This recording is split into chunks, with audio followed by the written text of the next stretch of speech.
છે ને હજી મૂકવા પડશે. આપણે બહુ વધારે પડતા દળી નાખ્યું નહીં લાગ્યું તને? ના બરોબર છે કે મમ્મીના તો પ્રોપર ઢોકળા થાય ને એવા થાય. So this is a learning. જ્યારે પણ મગના ઢોકળા આપણે બનાવીએ છીએ બેટર થોડું થીક રાખીએ. કેવી રીતે? પાણી ઓછું નાખો. આપણે બહુ બધું નાખી દીધું હતું. એમ પણ જ્યારે તમે બેટર બનાવો ને મગનું એના જ્યારે તમે પૂડા બનાવો તો ત્યારે એનું સોફ્ટ જ હોય ને વધારે થોડું પકાવવું પડે. હા થોડું વધારે ટાઈમ જશે મતલબ 20 મિનિટ્સ ના રખાય નોર્મલ ઢોકળાના છે મને થોડું વધારે ટાઈમ રાખવો. તો ચલો આપણે ચેક કરી લઈએ સેકન્ડ ટાઈમ. મને તો ધોક ધોક થઈ રહ્યું છે. તો મને થઈ રહ્યું છે કે મેં કીધું બનવું તો જોઈએ ભાઈ.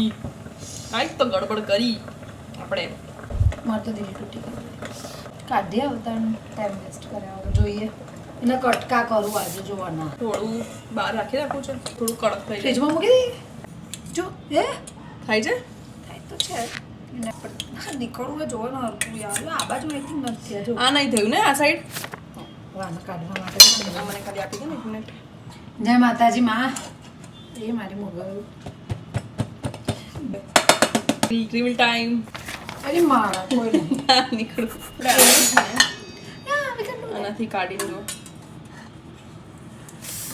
એની માના તો લોચો બનાવ્યો આ તો અમારે લોચો બની ગયો ઉપરથી દઈ ગયું છે કોઈ નહીં કઈ નહીં મગનો લોચો.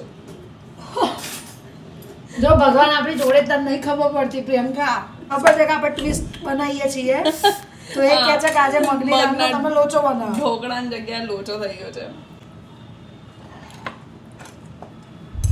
જો થઈ તો I mean very honest test બહુ જ સારો આવી રહ્યો છે. સારું તો આવી રહ્યું કાચા નથી લાગતા. હા કાચા નથી લાગતા. નહીં આ લોચો બનાવ્યો અમે સોરી અમે ભૂલી ગયા